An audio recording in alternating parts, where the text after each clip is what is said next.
I read a idiotic post made by Bashir Ahmed calling for probe and arrests of U.S. missionary Alex Barbier. I want to tell that guy that he's very stupid, very idiotic. In fact, God punish you for that idiotic post, you brainless idiots. You are calling for the arrest of Alex Barbier, the U.S. missionary, simply because he spoke of the dastardly act carried out on Palm Sunday in Jos. So it was wrong for him to have commented on what he saw with his own eyes there. You did not call the government to probe him, Alex Barbier, for all the wonderful works he has been doing in that state, reviving communities that had long been deserted, communities that were decimated, sinking boreholes, giving them another lease of life. He did not call the government to probe him for all the wonderful works that guy has been doing.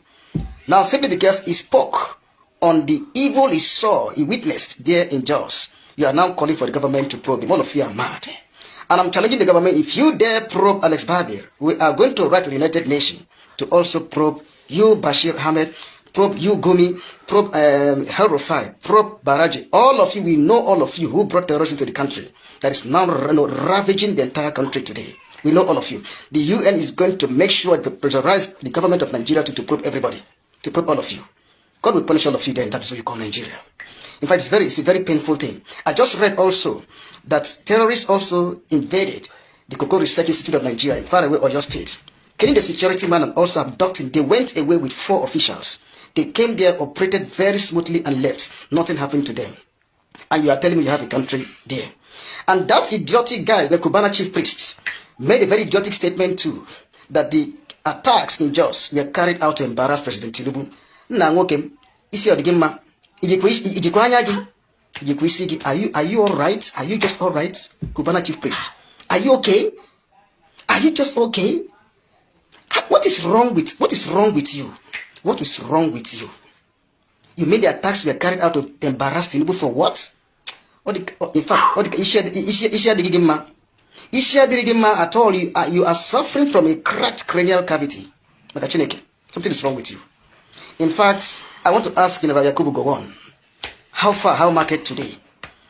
How do you feel being now at the receiving end, understand, of the massacre now in your home state? How do you feel? That was what you did to my people, understand? From 67 to 70, you killed over 5 million of my people for the sake of one Nigeria. How do you feel today? Today, you and T.Y. Danjuma of Taraba State are now calling for a separate Middlebelt zone. We are watching all of you. You are clamoring now for a separate Middlebelt zone.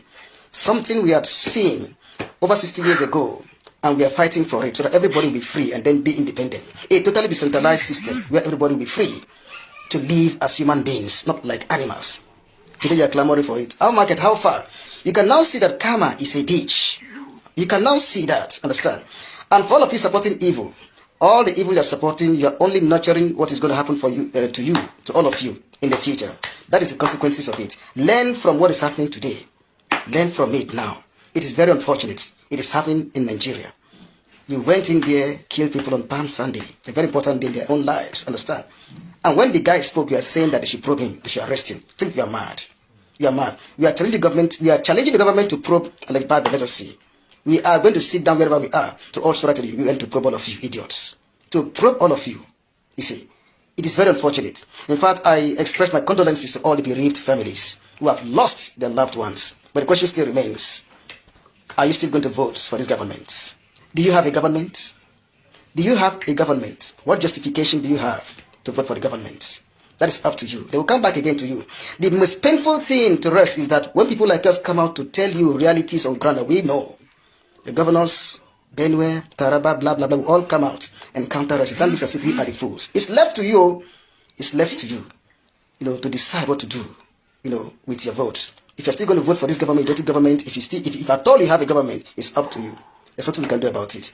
Ours is to always sympathize with you when it strikes like this. When they strike like this, we come out and express our condolences to all of you. For me, sincerely, I feel for all of you. But we have to rise together in unison to say, no, this cannot happen in an ideal country.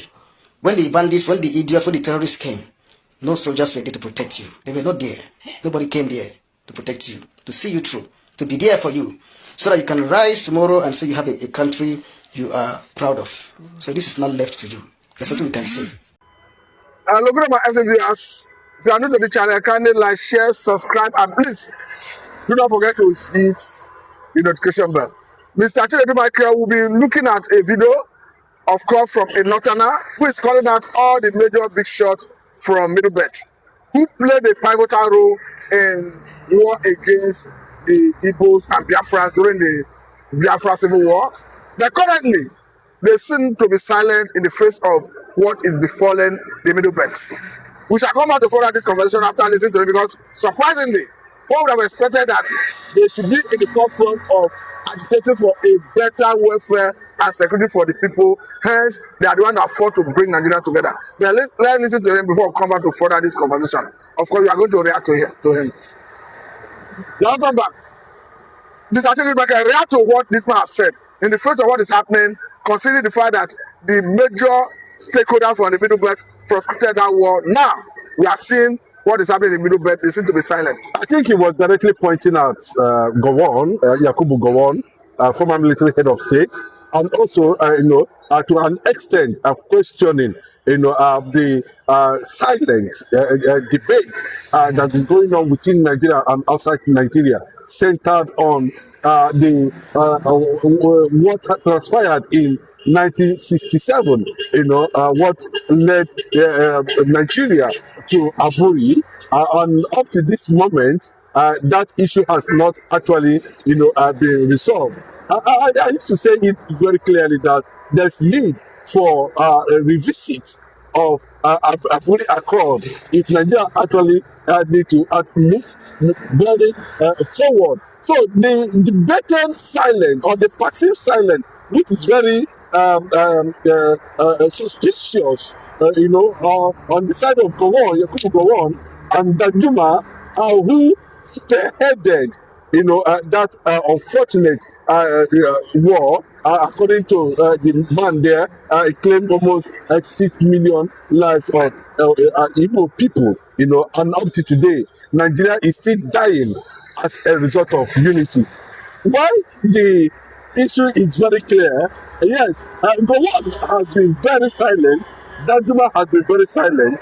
The fear of confronting their past might be the reason why, or triggering a kind of questions of you would have listened to what Ojukwu was saying at that time, or rather you would have foresee the way Ojukwu foresaw what was coming to Nigeria as at that time, because the people they are trying secretly now to see how they are going to save Fulani from Middlebelt, but it's no longer going to work, because I can see what the Fulani politicians are doing currently now. There is no going back. They said they could not to depopulate the people until Islam and Sharia finally take over Nigeria.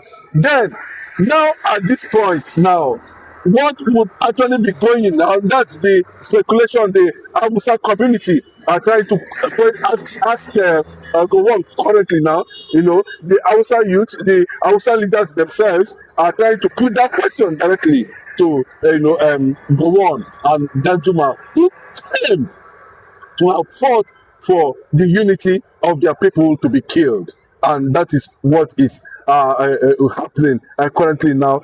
This reawakening, bring us back to the reality on ground of the position Mazi Nnamdi Kanu have taken, and of course, the glamour for Biafra recognition as a nation.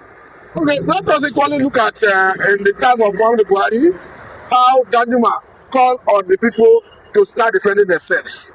In his words, that the military were not doing enough to protect the people. Some are saying he was not serious with that statement. After all, he didn't follow it up with action, judging by who he is as a former general. Yes, because all of them are falling into guilt now. All of them are beaten by their conscience. All of them are weakened by the result of trying to match their intellectual capacity with that of Ojukwu at that time, and what triggered the glamour for separation of the Biafrans from Nigeria. I think, they are ashamed of what they cost their people now, because their people now are beginning to realize that, after all, Ojukwu was very correct. Imagine a situation where Nigeria would have gone their separate ways at that point. Imagine what, or maybe there wouldn't be any reason for this killing. And if there is, on the side of, because as at that time, definitely Middlebelt will join, some part of Middlebelt will be part of the North, so be it. But I can tell you that there would have been an option for the Middlebelters and for Christians in the North, if they feel that being in a Sharia hostile environment, or nation or country is detrimental to their destiny, they would have opted for a safer place, to now relocate. But you can see now virtually all the states in the country now are being under serious attack. Even the one we are hearing very clearly in Enugu State, we are seeing a lot of them a few days ago. Some of them were captured in Abia State.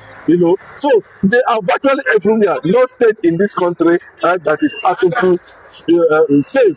But what the Middlebelters are saying at this point in time, that they can no longer, tolerate the silence of Yakubu Gowon and T.Y. Danjuma. Because you just mentioned Gowon, I was to ask this question because people are saying that Gowon should not be blamed for anything that came out of Apuri. After all, it was reported that he was sleeping during that deliberation. That the man that slept in the deliberation should not have fought in the decision he take thereafter. Yes, I was surprised of mainly. You said during the negotiation in Aburi, that you slept off. You didn't know when those documents were actually signed, but you signed. You agreed on that accord in Aburi, Ghana. You agreed, but later you decided to change the narrative and change your mind completely. At that point also, at the position of Britain at that time, and what Britain actually did, because a lot of people are saying that why is it that Gowon has not raised his voice against the people he defended? They have now turned to killing his own people, even right there in his hometown. I think he has struggled several times to tender that certain apology that he regretted ever fighting for the Fulani people. But today it has taken another dimension completely. That Middlebelt, who are trying to move away from the corner, has already been tied by whatever that comes out of that unity as at that time, because they have been suppressed under the Northern law and they cannot be able to move out. Yes, they see Middlebelt as part of the North, even to this moment, and the reawakening of the consciousness of the Middlebelters and even the Hausas who are trying to speak up now, just like what we have just watched now. All of them from the beginning have exonerated, Ojukwu, have exonerated the Igbo people, have come to realize that Bassey Nnamdi Kanu was actually right on what is going on daily basis. As it stands now, in every day, one Nigeria must die as a result of the same Fulani attack. Gowon was jumping up and down, as at that time to defend. You never foresee it coming, that a time will come, these people will actually turn against him. And the Fulanis are telling him now, you cannot go anywhere, you cannot escape. Gowon will not escape from the North. That's what they're telling him now. And his people also will not escape from the North. They are either born by the Fulani rule or Sharia rule, or they don't have any option, nowhere to go. Including Gowon himself, is feeling the heat. Danjuma struggled, and they told him, if you dare, they will expose the real thing that happened in Aburi. That every other region can go in Nigeria. That they prefer to work with the Yorubas, they prefer to work with the Middlebelt, but as long as you are not a Biafran, you are free from Sharia law. Now, do not make of a statement that comes from some people that Ojukwu played on the intelligence of Gowon. Now, that is why Gowon was confused and now coming out to sing a different song many years after the Aburi Accord. No, Could Ojukwu have played on his intelligence? Ojukwu never played. I think there were delegates from the federal government. There were delegates from everywhere all over the world, and they were part of that agreement. Gowon reneged in that agreement. Ojukwu never played an intelligence. Ojukwu defended a position. That Gowon actually, agreed as at that time and was able to put his signature to it. But whatever that have led Gowon after the Aburi coming back to Nigeria here, he decided that, that the issue of Aburi Accord can no longer stand. And today, Aburi is standing before Gowon and T.Y. Danjuma, who the Fulani instigated and used to kill, Agui, at this point in time. The same Gowon that said he was part of the military that attacked Agui as an attack has turned his back now and saying that, come and save us, so we are under Fulani attack. The same Gowon. And that is why the world is not going to listen to them. They will face the consequences that they brought upon themselves. But the fact is that, like Martin Namdekan has always said, Christians in the north should be given a safe landing when Biafra comes. Okay, let me even cite this particular quote during the war that says to keep Nigeria one is a task that must be done. Now, we have seen a one Nigeria on paper, but in the real terms, the Bible says can two work together except they agree. Nigeria is already divided along ethnic line, religious line. Do you think Nigeria is really work?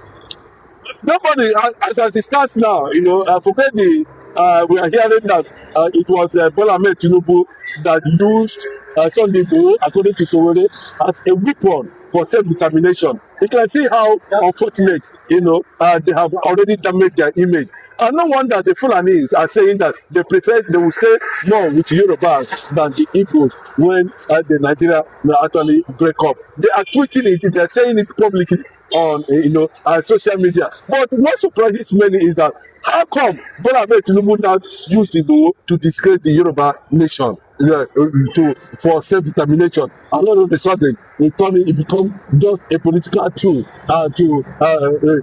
It means the North knows that they understand the position of Yorubas, and when it comes to aligning with them, and that is what it means. You can see we're a situation where Igbo came into the picture just with an impression, just to create an atmosphere where the Fulanis will now hand over power to Bola Ahmed Tinubu.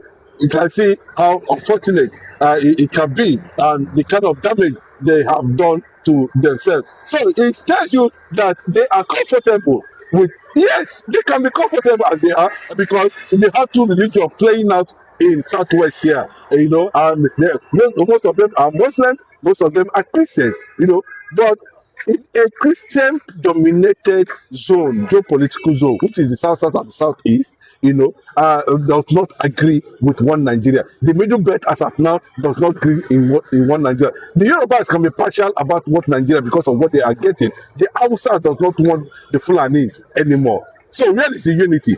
And no wonder at every point in time, the federal government is always sounding unity. Buhari, unity. Jonathan, unity. All of them, unity. They don't talk about any other thing apart from unity. But where is the unity? This is a unity, masterminded and formed and orchestrated by the Fulani to continue to infiltrate Nigeria, to conquer Nigeria politically and otherwise. And that is what the kind of unity they are talking about today. The little consciousness that is coming from different zones, different areas in the country today, shows you that the Biafrans, before 1967, have already taken position on the unfortunate amalgamation that should be de-amalgamated immediately. Well, if I may ask this question, coming from angle of self-examination, we understand there is a right to that. because Nigerian government is already signating to a UN charter and African charter that talks about self-determination. So to that extent, it's a law in Nigerian legal jurisprudence. However, it must be done within the ambit of the law, devoid of one concentration of the lives and property of Nigerians. But this question I want to ask you is, what exactly the government will likely do that will make those agitating for a separate nation to choose option of restructuring? Let me tell you, I think those options have been there on the table for a very long time, but unfortunately, because of the oil, they do not want restructuring to happen. Even when people believe that Bola Ahmed Tinubu is going to do it, but unfortunately, he's not going to do it because the Fulani who are in government are in a position to determine what happens and what goes at the end of the day. They are virtually taking over everything, but Tinubu have lost it and have no political will in that direction to restructure Nigeria and allow Nigeria on confederation, because these are the things that are destroying the country. Yes, do you know how proud the Arab world or the Muslim world or the radicalized extremists, are looking at Nigeria as the most populous black nation to fall under Islam? It will be something of a pride to them, to see Nigeria fall under Islam. They'll be very proud. The Arab world will be very proud of that. And that is why they have invested, so much on this conquest agenda that is going on. Imagine the killing that is taking place in Enugu. The governor is not saying anything. Imagine the killing that is taking place in Ebonyi and other states. Those governors are not saying anything, meaning that there must be something that Gowon actually know about the unity of Nigeria.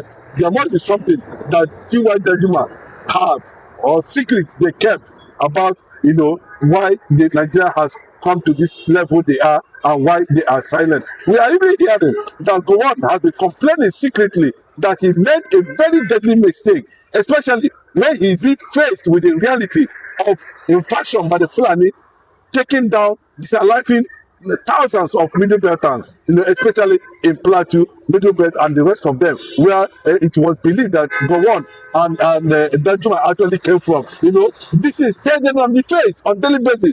Information has it that they complained a lot secretly, they weep a lot secretly. They look at it, they do not have anything to say in that regard. And we're saying that to an extent, they might be actually eyeing the support or backing of Nigerian disintegration and support for Biafra at the end of the day. The way I'm saying, I'm looking at it. Remember, they have applied and called the federal government themselves to use kinetic and non-kinetic means to see how they are going to dismantle. But it is unfortunate that herdsmen, Fulani attacks on Nigerian soil has become an ideology.